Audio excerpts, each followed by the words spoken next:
Bonjour. Alors, aujourd'hui nous sommes dans un endroit que vous ne connaissez pas, qui est le Café de Churchill à Dunkerque-Rosendal, près de là où je demeure, pour vous présenter cette bande dessinée qui s'intitule Le Feu et la Glace et qui a évidemment un rapport, comme d'habitude, avec le cinéma. Alors, Le Feu et la Glace de messieurs Jean-Luc Cornel et Jurg raconte une histoire assez particulière sur un film qui s'est fait mais que nous ne verrons jamais, ou un film qui a été idéalement fait. Alors, tout d'abord, il s'agit d'une bande dessinée, je dirais même plus un roman graphique, qui se déroule pendant l'entre-deux-guerres. Nous sommes l'été 1929. Et cette histoire va raconter en fait l'union de plusieurs artistes qui sont liés au monde du cinéma et du musical. Musical avec par exemple une grande star américaine de la chanson, de jazz et de revue qui se trouve à l'époque entre Paris, New York et l'Angleterre. Il s'agit de Madame Adélaïde Hall, que l'on connaît désormais et malheureusement beaucoup moins que Joséphine Baker à notre époque, mais qui dans les années 20, dans les années 30 et jusqu'à l'orée des années 70 va développer son talent dans des chants, dans des tournées, dans des représentations dans les grands musicals français. Et donc, juin 1929, la BD, nous en montrerons quelques images, se déroule à Paris.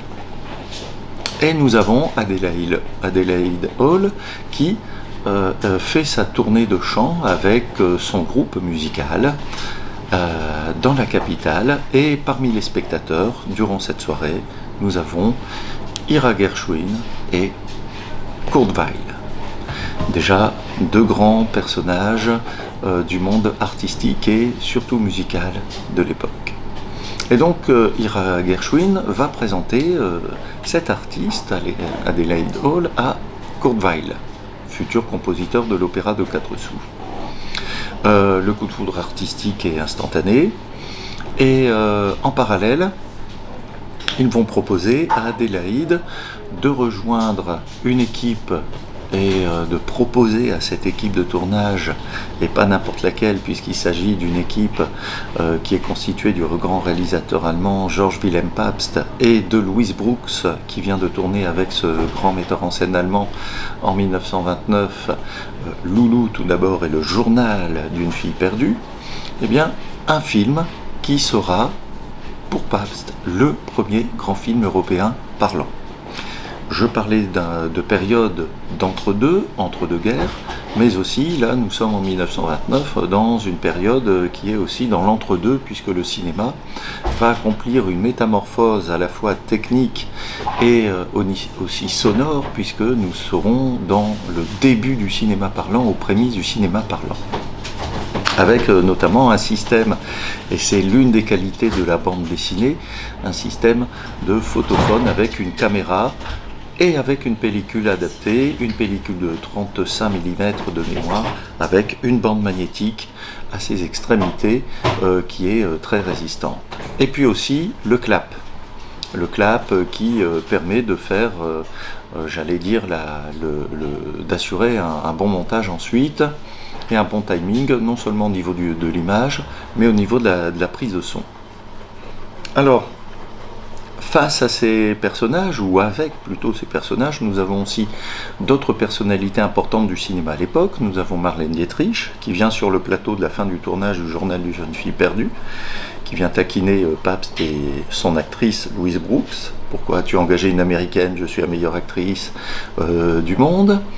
Alors que Marlène Dietrich, nous sommes qu'en 1929, n'est encore qu'une actrice très peu connue, puisqu'elle ne tournera qu'un an plus tard le fameux Ange bleu sous la direction de Joseph von Sternberg, qui l'emmènera ensuite, à partir d'avril 1930, à Hollywood pour tourner une poignée de très grands films, notamment Morocco, ou l'agent X-27 pour la Paramount.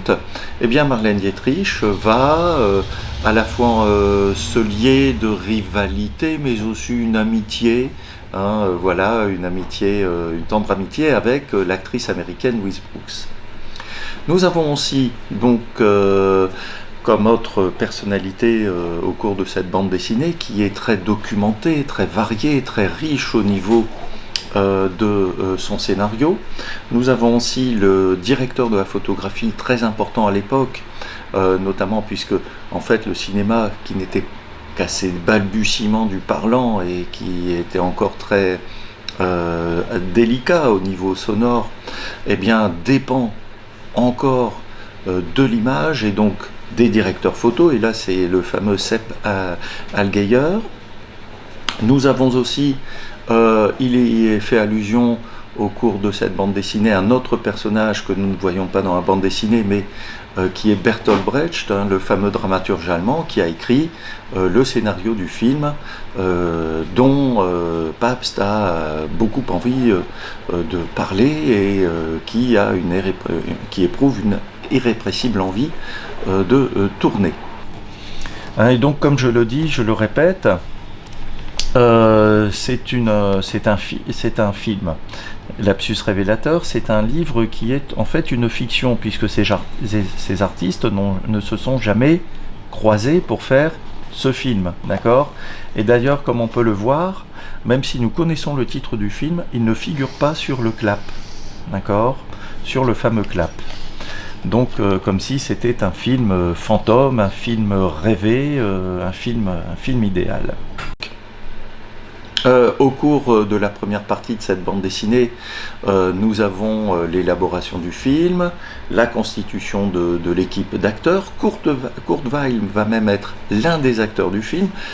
En France, ils vont s'adjoindre aussi les services d'un acteur français, coproduction européenne oblige, avec Charles Vanel qui est déjà un acteur reconnu depuis plusieurs années. Et qui va entreprendre en 1929, date à laquelle se déroule cette bande dessinée, un film qui s'intitule, et ce sera son seul long métrage, Dans la nuit, en tant que réalisateur. Et donc, cette joyeuse équipe embarque fin juillet 1929 dans le navire, le paquebot SS Homérique, destination New York.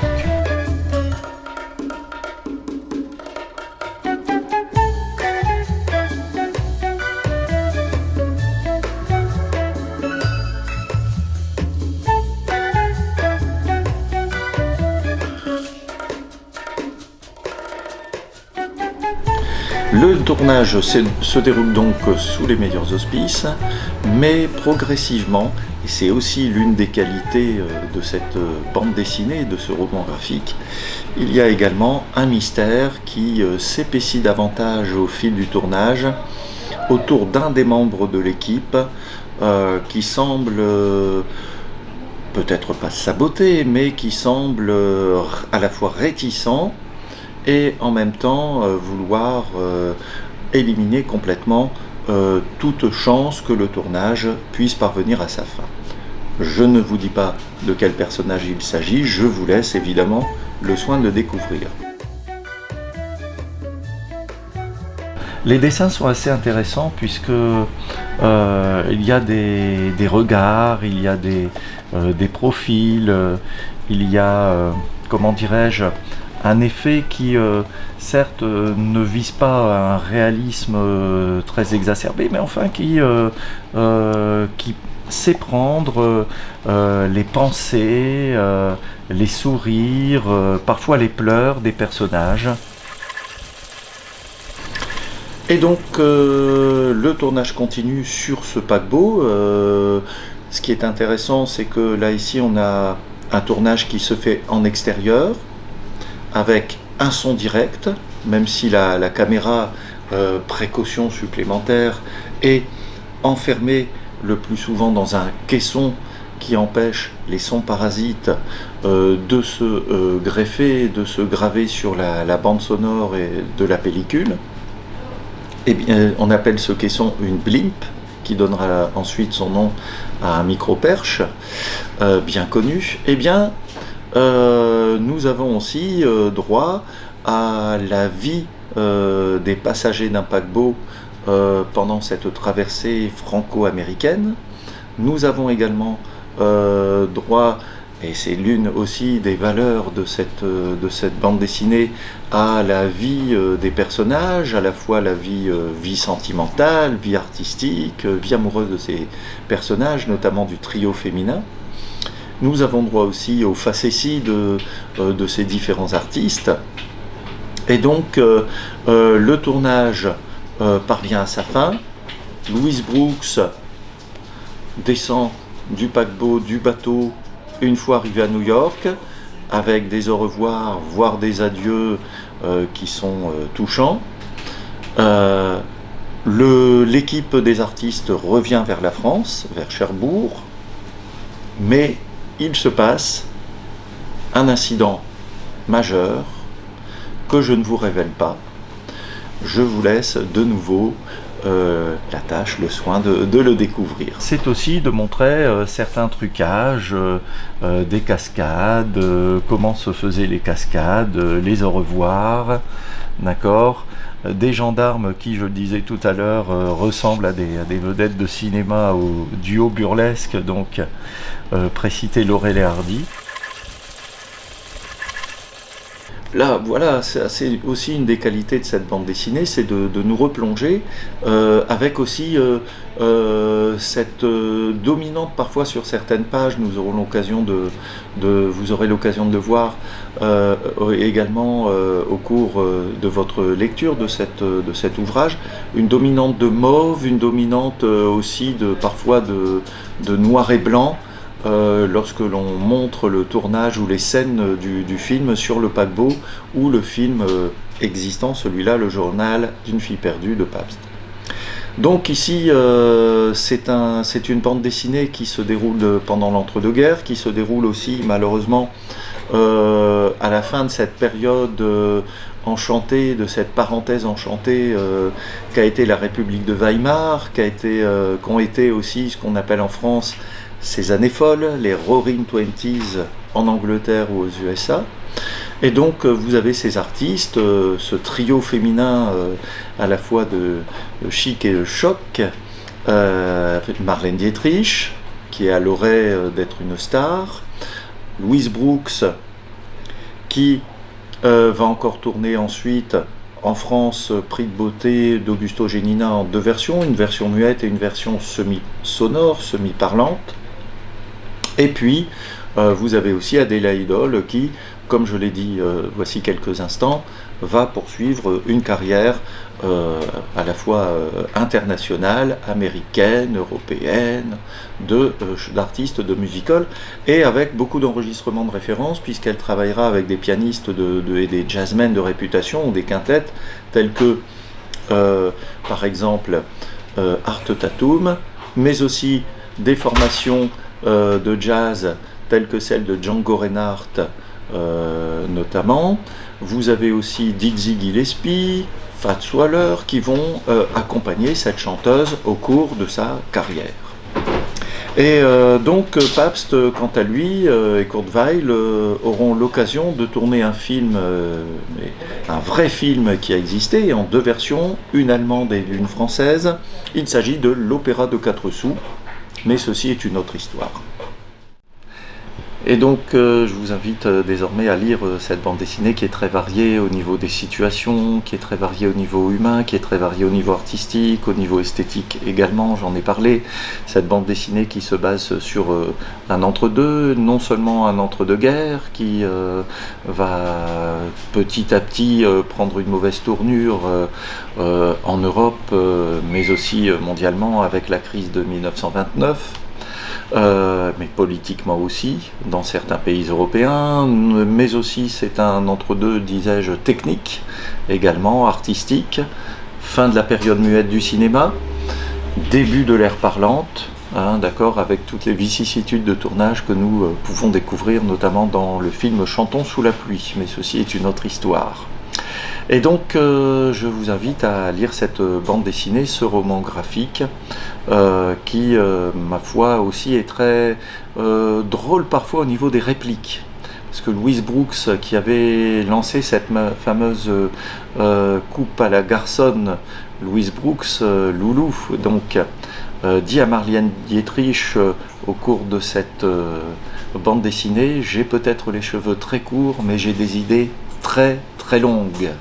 Voilà, ça peut nous faire penser à d'autres artistes.